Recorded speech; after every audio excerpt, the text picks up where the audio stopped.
You're listening to This Week in Cardiology from theheart.org, Medscape Cardiology. This podcast is intended for healthcare professionals only. Any views expressed are the presenter's own and do not necessarily reflect the views of WebMD or Medscape. You can now access the latest in medical news on your Amazon Alexa-enabled device. Join me, Perry Wilson, every weekday morning for Medscape Medical Minute, where I highlight the top medical stories of the day. To add Medscape Medical Minute to your flash briefing, search for Medscape Medical Minute on Amazon and click Enable. Or open the Amazon Alexa app, go to Skills, search for Medscape Medical Minute, and click Enable. Then say, Alexa, what's the news? Or Alexa, what's my flash briefing? I hope you'll join us. Hi everyone, this is John Mandrola from theheart.org Medscape Cardiology, and this is This Week in Cardiology for June 10th, 2022.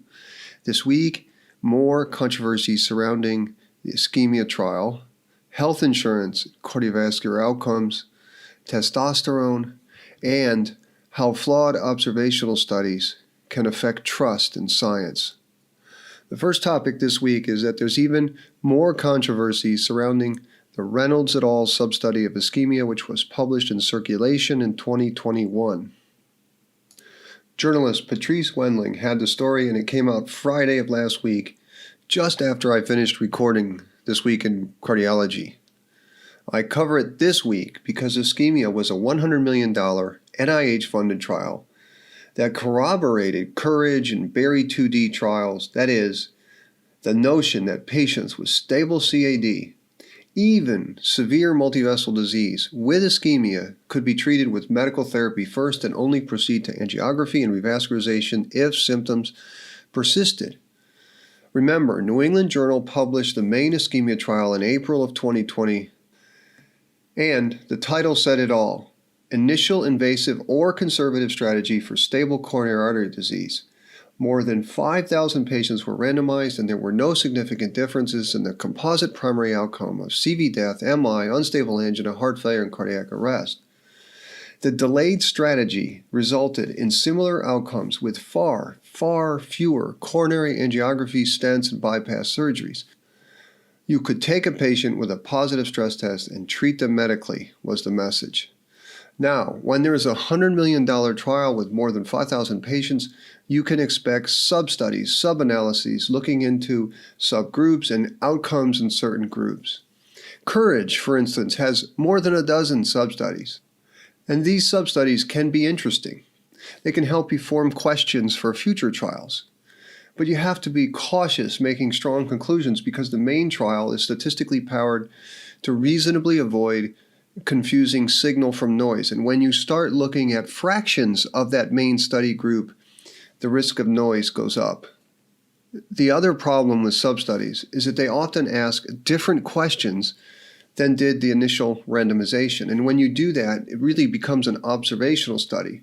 And observational studies come with all the biases of non-random comparisons.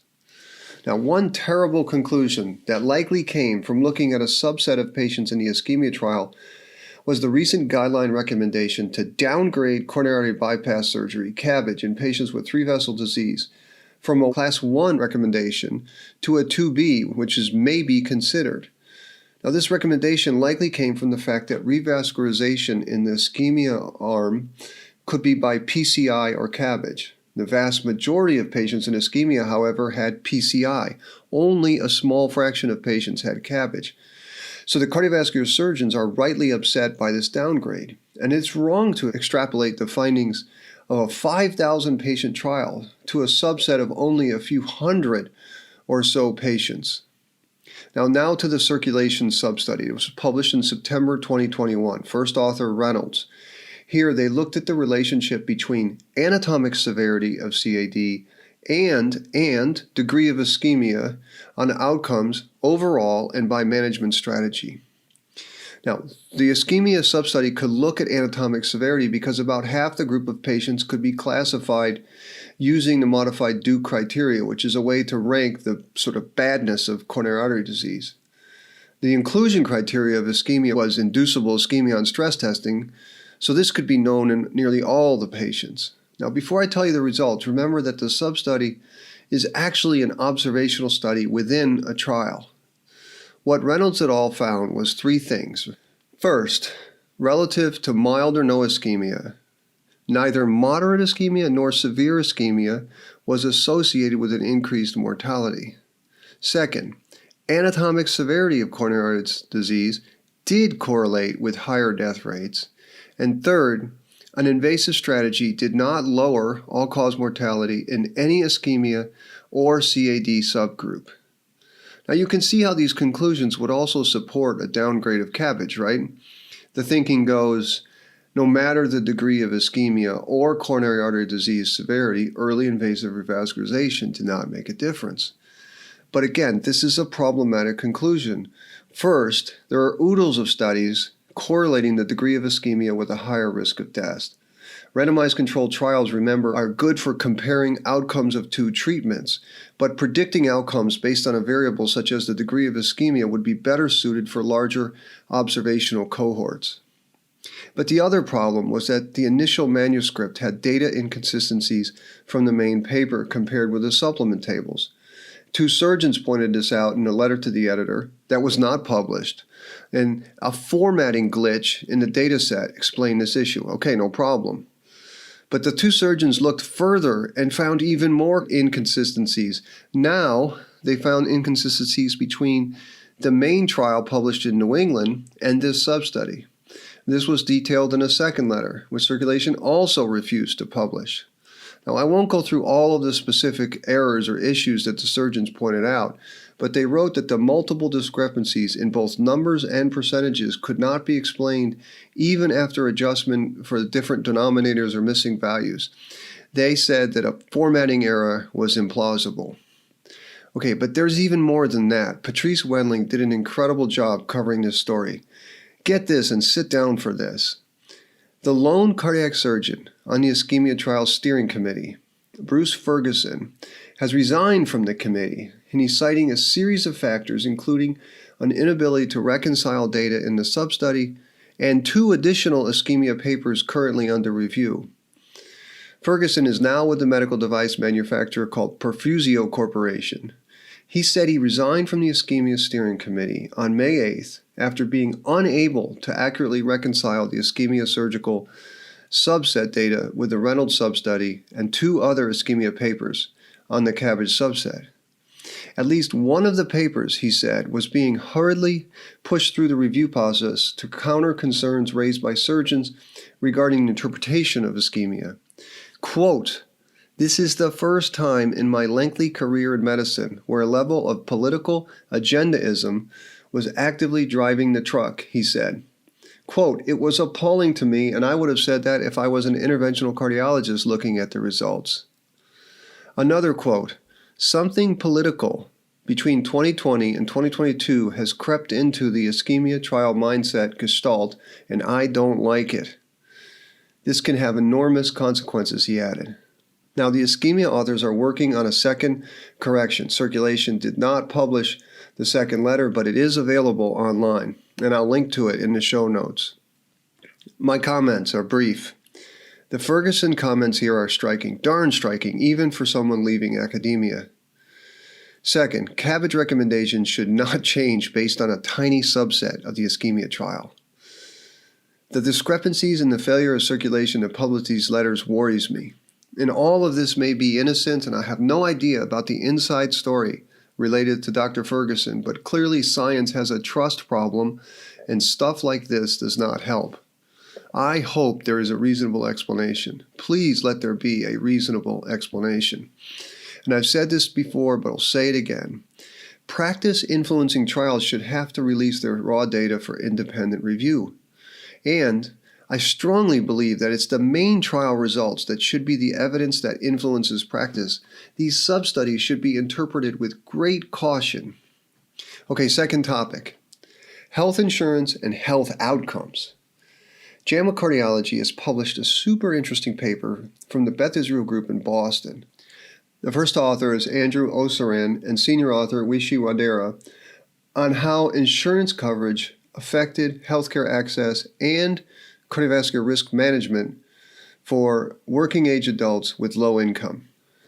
Well, this topic may sound weird to some of our international listeners who work in countries with public health insurance or public health care.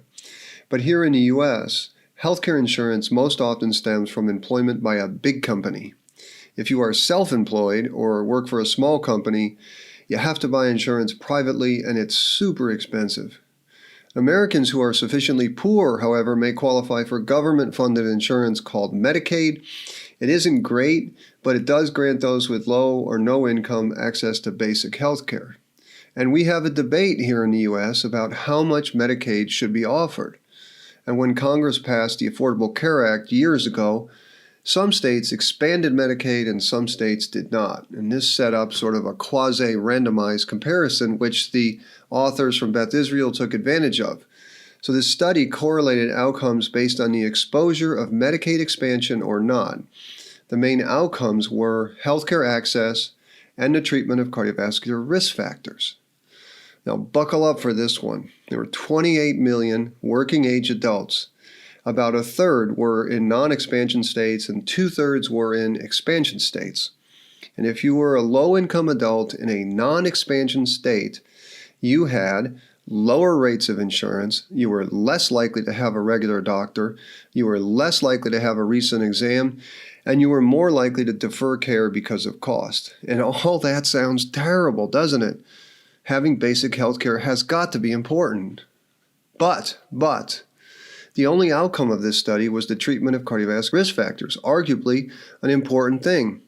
And here were the results. There were no significant differences in cardiovascular risk factor management between these groups. Okay, my comments. Here's the crazy thing. This study is not an outlier. There have been 3 major trials that have all found that more health insurance leads to more health care but has no appreciable effect on outcomes. First was the RAND health insurance experiments many years ago. 7,000 people, 6 U.S. cities.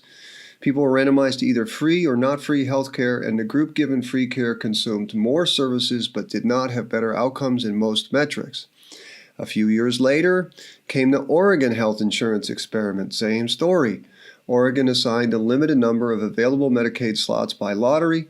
Those who won the lottery and got Medicaid had substantially and significantly better self-reported health, but there was no statistically significant effect on measures of blood pressure, cholesterol, or blood sugar, and more insurance did not reduce the predicted risk of a cardiovascular event.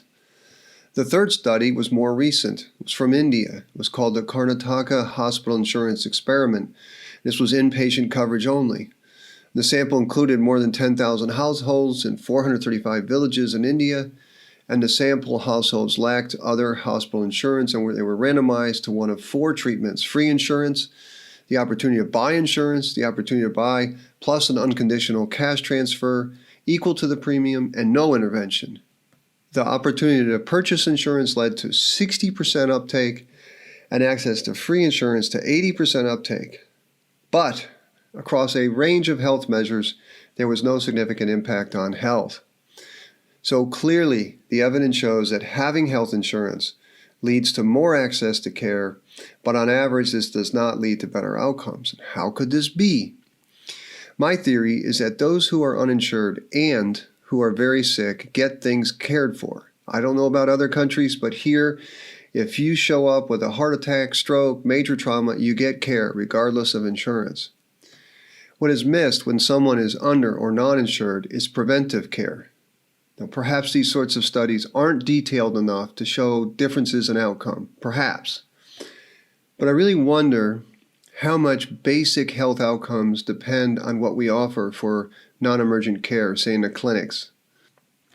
Perhaps health outcomes, say not dying early of heart disease or cancer or lung disease, has more to do with societal factors than things like a yearly exam or vascular or cancer screening. That is, if you live in a community where the norm is to smoke or not exercise or not go learn a trade or get a college degree, it is these factors that lead to higher rates of disease. Maybe it isn't so much access to preventive care. Now, of course, my friends, I am not arguing that people not have access to care. I'm merely suggesting that we consider the possibility that what we offer in non-urgent conditions or asymptomatic people is marginal. And the public health implications is that policy and monies might be better spent on societal solutions rather than medical solutions. I like to say build parks, not cath labs. My bias is that this empirical evidence, with all its limitations, suggests that medicine shines most when we care for people who are asking for our help. Okay, third topic, testosterone replacement. Healthcare journalist and super nice person Marlene Busco has coverage of a topical study on testosterone replacement therapy, which was presented at the endocrine meeting in Atlanta and simultaneously published in a Lancet subjournal. Now, I see testosterone used a lot and it worries me. Some quick background. Now, testosterone exerts all kinds of effects, and some can actually be beneficial for cardiac health. Testosterone can increase coronary blood flow, improve vascular reactivity, it increases muscle mass, it reduces fat mass, it even shortens the QTc interval, and perhaps normalizes glycemia during lifestyle interventions for prediabetes. But it can also do bad things, right? It can increase hematocrit, reduce HDL, induce platelet aggregation, cause sodium and water retention, which may increase blood pressure, as well as smooth muscle proliferation and increased expression of vascular cell adhesion. Now, many observational studies have found an association between testosterone use and worse cardiovascular outcomes. And a small placebo-controlled trial in New England Journal of Medicine 12 years ago, which I'll link to, found a strikingly higher risk of cardiovascular events with testosterone when used in older men who had limited mobility and low testosterone levels. The trial had to be stopped early for safety reasons. Now, since testosterone makes you stronger, people like it. The testosterone replacement industry is huge, and I know a number of master cyclists who were busted for testosterone use to improve their watt output. But because of the signals of harm, FDA has a warning, and FDA restricts its approval for hypogonadism caused by documented pituitary or testicular disease, and they specifically exclude age-related hypogonadism. Now, the presentation and paper was done by a group in Aberdeen, Scotland. It was a meta-analysis of 35 trials of testosterone versus placebo in men with hypogonadism. Now, many groups have done meta-analysis of testosterone use. The group in Aberdeen was able to get individual patient-level data in 17 of the 35 trials, and good on them, I'm sure it was a ton of work. They set out to study the cardiovascular safety in testosterone of trials in men with hypogonadism. The primary outcomes were all-cause mortality and cerebral cardiovascular events. The mean age of the 5,600 patients in their meta-analysis was 65 years, and the results were clear. They found no statistically significant differences in cardiovascular outcomes, no differences in death. So, how do we interpret this? Testosterone looks okay, right? Maybe, but the problem here is that the median follow-up was about a year, 1 year. That is not long enough to make any safety conclusions, and this was nicely pointed out in the accompanying editorial from Aaron Mikos and Matt Budoff. One of the main things I learned from Marlene Busco's news story and the editorial is that there is a large ongoing cardiovascular safety trial called Traverse. This will include more than 500 middle to old age men with low serum testosterone concentrations less than 300 who have had at least one sign or symptom of hypogonadism and either have established cardiovascular risk or at high risk for cardiovascular disease. The primary outcome of Traverse will be major adverse cardiac events at 60 months, and the trial began in 2018 and will finish actually later this year. The Traverse trial might change my mind, but I've decided that treating low T outside of congenital or surgical cases of hypogonadism is a bad idea. This meta-analysis is reasonable. Getting the individual patient-level data really helps, but it's too short a timeline to be reassuring. Low testosterone therapy feels like an Ivan Illich medical nemesis type social and clinical iatrogenesis. The social iatrogenesis part here is that the pharma companies, aided by the medical establishment, us, has medicalized aging. Falling T is part of the natural order. It's probably why older cardiologists are less mean than younger ones. Falling testosterone likely helps keep marriages together. Now, the clinical iatrogenesis part is that there are strong signals that giving older men who are usually overweight, drink too much, and have hypertension extra testosterone can increase their risk of a serious event, crucially one that they may not have had if not for modern medicine. What I tell patients who ask is that there are natural ways to maintain age-appropriate testosterone levels. Stay lean. Remember, fat cells are estrogen-making machines. Exercise, get good rest, and don't drink too much alcohol. Okay, final topic, blue counties and health. I'm going to take a deep breath before I do this one. The British Medical Journal has published an observational study looking at the association between how a U.S. county votes and death rates. Now, I realize politics is a hot topic and I normally stay away from it, but I highlight this paper because there are oodles of critical appraisal lessons. And I also want to say right at the outset that I respect the authors. None of the criticism should be taken personally. Here are the basics. The authors, who have published widely on policy, set out to assess trends in mortality, age-adjusted of course, based on county-level presidential voting patterns. This was a cross-sectional study done over 5 presidential elections between the years 2000 and 2019, so 19 years. And what they found was that death rates in Democratic voting counties fell by 22% over the period, while Republican voting counties only saw an 11% decline in death rates. The gap, therefore, was substantial. Now, the greatest contributors to the widening gap between Republican and Democratic counties were heart disease, cancer, and chronic lower respiratory disease. Okay, one peculiar finding, and I think a clue to the limitations which I'll discuss at the end, was that Black and Hispanic Americans experienced largely similar improvements in mortality in both Democratic and Republican counties. In fact, get this finding. This is a quote, Black residents of Republican counties experienced an improvement in mortality twice that of all other residents in Republican counties. Now, the authors were careful in this paper not to use overtly causal language, but it gets close. However, the lead author, Dr. Heider Warwick, writing in an editorial in Stat, led with this sentence, quote, American politics has been creating a deep fissure in the health of Americans over the past 2 decades. He added, quote, in our BMJ analysis, rural Republican counties have the highest death rates and have experienced the least improvement over time. Yet, he said, many Republican states have resisted Medicaid expansion. But I just told you in the first topic, Medicaid expansion had no effects on cardiovascular therapy. Okay, here are the main problems with this study. First, they don't control for the most glaringly obvious factor in health, and that is socioeconomic status. I mean, come on. Take Kentucky, my state. We are a red Republican state for presidential elections.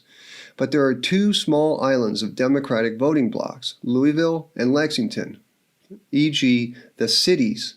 Now, would it surprise you that these areas, which have much higher average income, also have better health outcomes?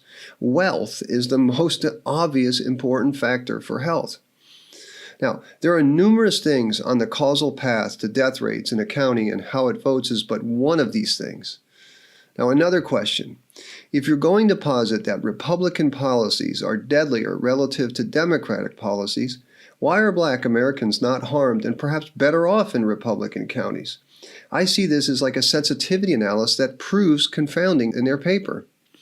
Again, I mean no personal disrespect to the authors or to the BMJ, but this fatally flawed analysis adds nothing to policy debates, and worse, it makes scientists and journals look like activists. And this is terrible because given the massive problem we have with public trust, now, more than ever, medical professionals, doctors, scientists, and journalists ought to strive to be seen as neutral adjudicators of knowledge. When science comes to be seen as partisan, people will become cynical and less apt to believe the important findings. So that's it for this week in cardiology. As always, I'm grateful that you listened. And remember, friends, if you like this podcast, please consider give us a rating, write us a brief review. These things help others find us. Until next week, this is John Mandrola from the Heart.org Medscape Cardiology.